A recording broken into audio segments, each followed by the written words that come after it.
College যাচ্ছি সাধারণভাবে। আজ কলেজের প্রথম দিন, হেঁটেই আসছি। প্রথম দিন তো কিছু জানি না। বড় একটা ভাইয়াকে বলে ক্লাসে আসলাম। অনেকেই এসেছে, বসলাম কয়েকটা ছেলের সাথে। ভালোই বন্ধুত্ব হলো। স্যার আসলো, সবাই পরিচয় নিল। আমি মিথ্যা বললাম যে নাম ঠিক বললাম রেজওয়ান পারভেজ, আর বাবার নাম মিথ্যা বলছি। যাই হোক, ক্লাস শেষ, বন্ধুদের সাথে মজা করছি আর সিঁড়ি দিয়ে নামছি। একজন ধাক্কা দিল আর আমি একটা মেয়ের ওপর পড়লাম আর চর খেলাম। মেয়ে বলল, এই দেখে চলতে পারো না? মেয়ে দেখলেই ধাক্কা দিয়ে ইচ্ছে করে।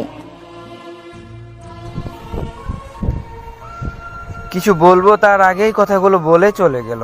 আমার বন্ধুটা সরি বলল। আমি বললাম এটা একটা অ্যাক্সিডেন্ট। পরে জানতে পারলাম নাম হচ্ছে জান্নাতি, আর বড় কথা হলো এলাকার মেয়রের মেয়ে। এবার আমার পরিচয় দেয়। বাবা মন্ত্রী আর আমি একমাত্র ছেলে। বাসায় আসলাম, গালে দাগটা এখনো আছে। বাবা বলল, কেমন কাটছিল ইউনিভার্সিটির প্রথম দিন? বাবার সাথে আমার বন্ধু সব কিছু বললাম, আর এটাও বললাম ওটাই তোমার বৌমা হবে। বাবা বলল, আচ্ছা দেখা যাবে। পরের দিন আসলাম, সাধারণভাবে ক্লাসে বসলাম। স্যার আসলো, ও মা, ওই মেয়েটাও আসছে। বসলো ক্লাসে, যেন মন দিতেই পারছি না, শুধু ওর দিকেই তাকাচ্ছি।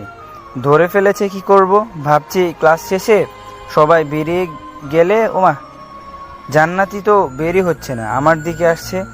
গালে হাত দিছি যাতে চড় না খাই। দেখছি হাতে ছুরি, সোজা আমার গলায় ধরলো আর বলল, ওই আমার দিকে তাকাইছিলি কেন? কই, আমি তো তাকাইনি। আর একবারও যদি তাকাও তাহলে বুঝবা কি করব। বলে চলে গেল। আমি বললাম, কি ডেঞ্জারাস মেয়ে। বাড়ি আসলাম, খেয়ে শুয়ে পড়লাম আর ভাবছি কি করে একে পটানো যায়। না, কোনো কিছুই মাথায় আসছে না। কখন যে ঘুমিয়ে গেছি নিজেই জানি না। পরের দিন ভাবলাম একটু কথা বলি। ধুম, নাক ফাটলো। আর না একটা ছেলের ভাবলাম আমার নাক ফাটানোর ইচ্ছা নেই। ক্লাসে আসলাম, ক্লাস শেষ। ওমা, উঠতে পারছি না কেন?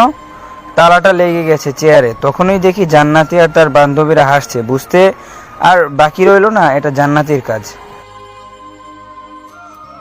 আমাকে দেখো, তাই না? এবার উঠতেই পারবে না। দয়া করে কিছু একটা করুন প্লিজ। এখানেই থাকো, কাল দেখা হবে, বাই। কি করি ভাবছি। উঠলেই তো চেয়ার সহই উঠতে হবে। পাইছি।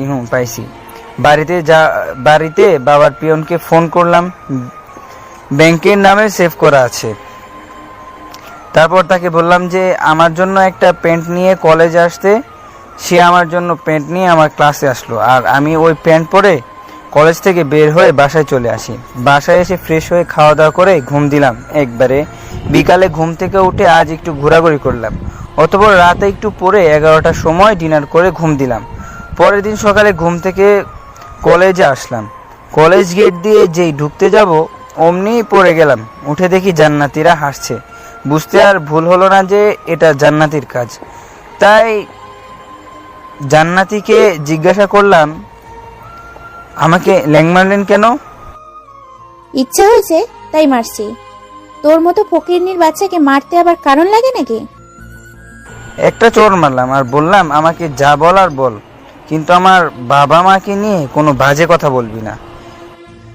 আমাকে থাপ্পড় মারার সাহস কি করে হয় তোর? আমাকে চিনিস আমি কে? তুই কে সেটা জানার কোনো দরকার নেই। তোকে দেখে নিব। এই বলে জান্নাতি তাকে যেন ফোন দিল, আর কিছুক্ষণ পরে কয়েকটা ছেলে আসলো আমার কাছে আর এসে আমাকে এক সাইডে নিয়ে গেল। আর তারা সবাই মিলে আমাকে অনেক মারলো। আমি এক সময় অজ্ঞান হয়ে গেলাম। পরে আমার বন্ধুরা মিলে হাসপাতালে নিয়ে গেল। 2 দিন পর কলেজে আসলাম, আর তখন জান্নাতি ওর বান্ধবীদের সাথে জোরে জোরে আমাকে শুনিয়ে বলছিল, জানিস কিছু ফকিরের বাচ্চা আছে যারা বামন হয়ে চাঁদে হাত দিতে চায়। সেদিন এমন মার মারছি, একবার 2 দিন পর কলেজে আসছে।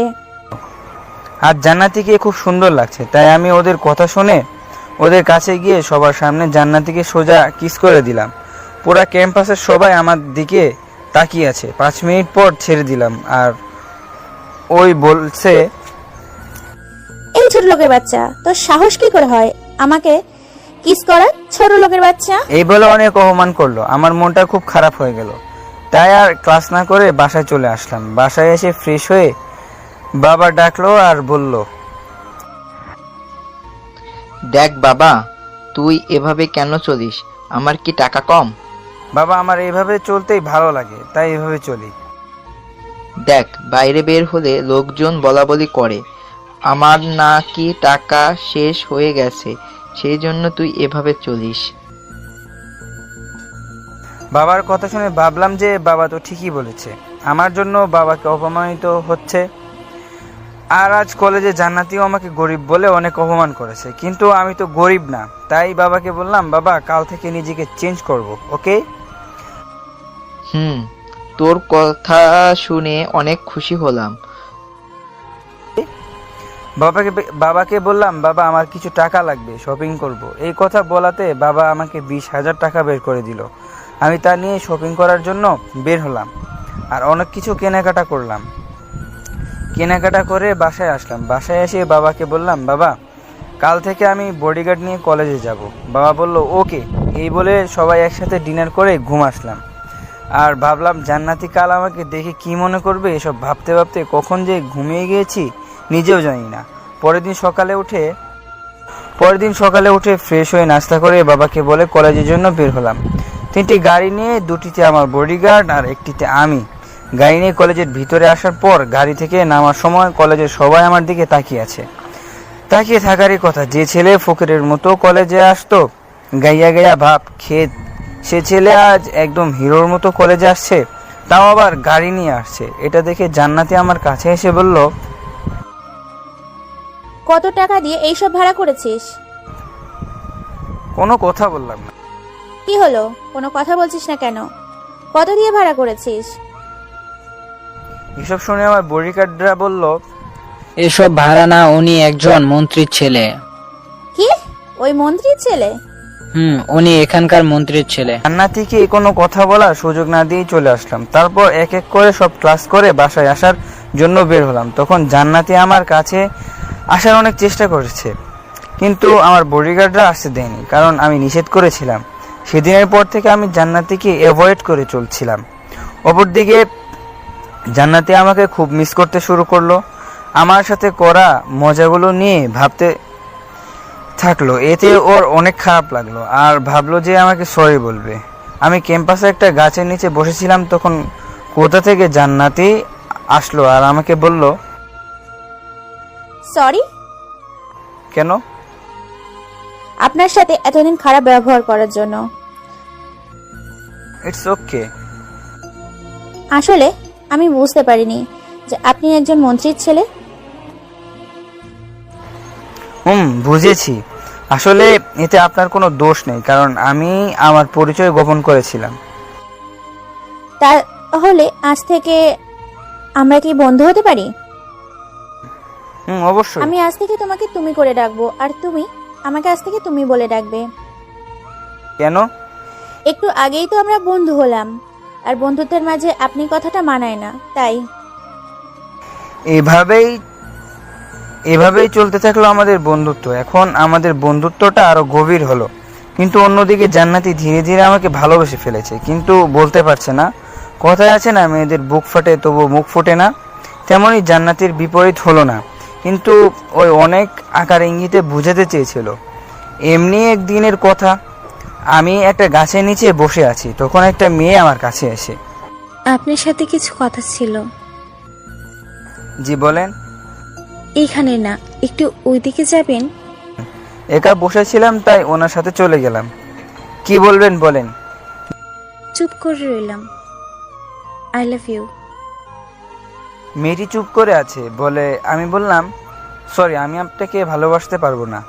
কেন, আপনি কি কাউকে ভালোবাসেন? আমি জান্নাতিকে ভালোবাসি। মেয়েটির সাথে কথা বলছিলাম, এমন সময় কোথায় থেকে যেন জান্নাতি আসলো আর আমাকে আর মেয়েটিকে একসাথে দেখে জিজ্ঞাসা করলো, মেয়েটিকে? ওকে আমি ভালোবাসি, একটু মজা করে বললাম। ও আচ্ছা, তোমরা কথা বলো, আমি যাই। তুমি কোথায় যাবা? বাসায় একটা কাজ আছে, তাড়াতাড়ি যেতে হবে। মন খারাপ হয়ে গেছে, তাই মিথ্যে বলে চলে গেল। আমি অনেক আটকানোর চেষ্টা করলাম, কিন্তু আমি ব্যর্থ। তাই আমিও মন খারাপ করে বাসায় চলে গেলাম। পরের দিন কলেজে জান্নাতির জন্য অনেকক্ষণ অপেক্ষা করলাম, কিন্তু জান্নাতি এলো না। এভাবে এক সপ্তাহ চলে গেল, জান্নাতি কলেজে এলো না। তাই আমি বাবাকে সব খুলে বললাম। বাবা বলল, তুই কোনো চিন্তা করিস না, আমি ব্যাপারটা দেখছি। এ কথা বলে আমি রুমে চলে আসলাম। মনটা একটু খারাপ, তাই শুয়ে আছি। কখন যে চোখ লেগে আসছে জানি না। রাতে ডিনার করার সময় বাবা বলল, বাবার বন্ধুর মেয়ের সাথে নাকি আমার বিয়ে ঠিক করেছে। 4 দিন পর আমার বিয়ে। আমার তো মাথা ঘুরছে। তখন বাবা আমাকে বলল, মানে? টেনশন করিস না, তুই যাকে পছন্দ করিস তার সাথেই তোর বিয়ে ঠিক করেছি। মানে তুই যার কথা বলেছিলি ও আমার বন্ধুর মেয়ে। বাবা, তাহলে তুমি তোমার বন্ধুকে বলে দিও তার মেয়ের বিয়ে যে আমার সাথে হচ্ছে সেটা যেন ওকে না বলে। কেন? এটা এখন আমি তো মহা খুশি। পরের দিন কলেজে গিয়ে দেখি জান্নাতি অন্যমনস্ক হয়ে বসে আছে। ওকে দেখে মনে হচ্ছে ও কয়দিন সে ঠিক মতো খায়নি, অনেক কান্না করেছে। আর রাতে যে ঘুমায়নি তা স্পষ্টভাবে জানা যাচ্ছে। চোখের কোণে কালো দাগ দেখে আমি ওর কাছে গিয়ে প্রশ্ন করলাম, এতদিন কলেজে আসোনি কেন? চুপ হয়ে আছি। আবার বললাম, এতদিন কলেজে আসোনি কেন?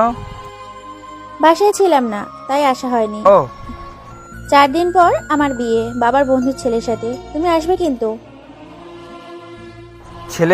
ছেলেকে দেখছো? না, বাবা বলল ছেলে নাকি অনেক ভালো আর তাদের পছন্দ হয়েছে, তাই আর না করি নাই। আমি না গেলে বিয়ে হবে কার সাথে? কিছু বলবে? না।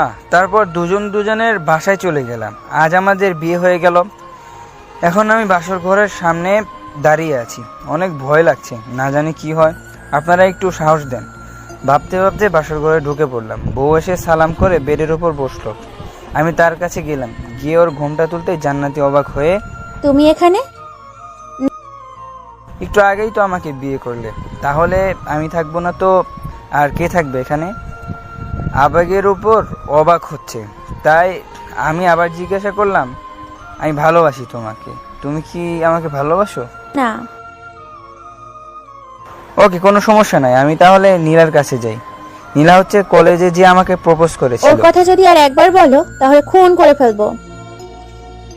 কেন? তুমি তো আমাকে ভালোবাসো না। কে বললো? আমি তোমাকে অনেক ভালোবাসি। একটু আগেই তো বললা। কই, আমার তো মনে পড়ছে না। যাই হোক, এখন আমাকে প্রপোজ করো।